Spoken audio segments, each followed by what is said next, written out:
Hey guys, these two recipes are super delicious and very easy to do. The first thing you'll need to do is wash your pork chops, and after doing so, add a little bit of oil to it so that your seasonings can stick a little bit better. I already added all the ingredients that you'll need along with their measurements, but I do everything according to taste as you can as well. Mix all your seasonings together so it can thoroughly cover every inch of your pork chops, and then set it aside to marinate while you create your breading. You'll only need 3 ingredients for this: your breadcrumbs, parsley, and Parmesan cheese. The first thing you'll do is add your breadcrumbs into a bowl and chop up your parsley. Add that into the bowl, and then you'll add your Parmesan cheese and mix it up. Now coat your pork chop in flour. I don't like for my flour to taste like straight up flour, so I always season it with a little bit of pepper, paprika, and adobo. After this, put it into the egg mixture and coat it with the breading that you had just created. I was in a rush when I did this step, but there should be a little bit more egg on the pork chop so that it could be coated better with the breading. But when you do this step, make sure that you pat down the breading so that it will stay on the pork chop. Now you guys probably know by now that I love my cast iron skillet, but if you guys don't have one, that's okay. You can use any skillet that you like.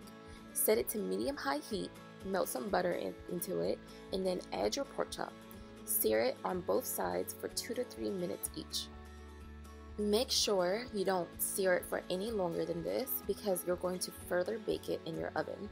Set it to 400 degrees and bake it for 7 to 8 minutes. While you're doing this, we can get started on the lemon basil cream sauce. Melt your butter in a pan and add your chopped garlic. This is seriously one of the best cream sauces ever, guys. You can use it for anything. Trust me, when you try it, you'll love it. Add your crushed red peppers, give it a good stir, and let it cook with your garlic for a few minutes. This will give it a really nice smoky flavor. Now do the same with the rest of the ingredients. Add your chicken broth, stir it, and let it simmer for a little bit before adding your heavy whipping cream.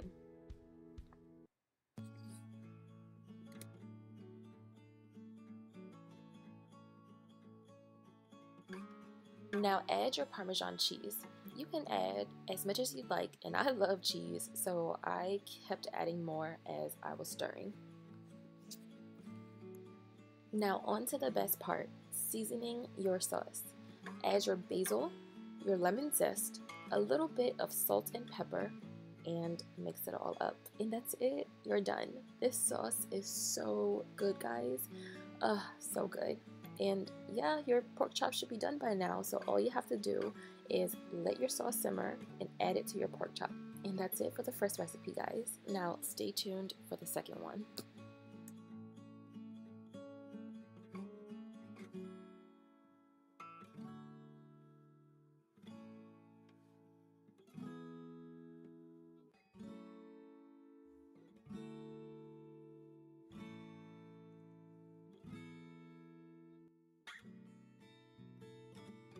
Now this recipe is even easier than the last.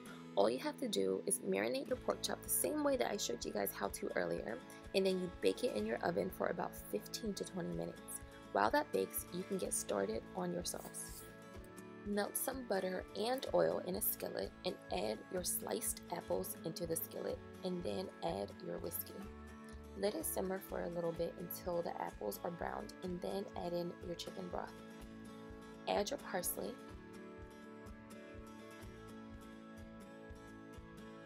and now you're going to add your orange zest.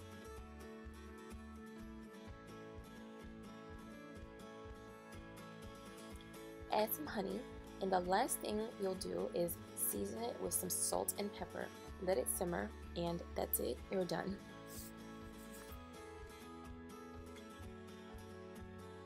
See how easy both of these recipes are? My personal favorite is the first one because I love cheese, but if you're into sweet sauces, this one is for you. But both of them are really delicious, and if you guys try either of them, please tag me and let me know. I hope you guys enjoyed this video. Please like it and give it a thumbs up. Bye!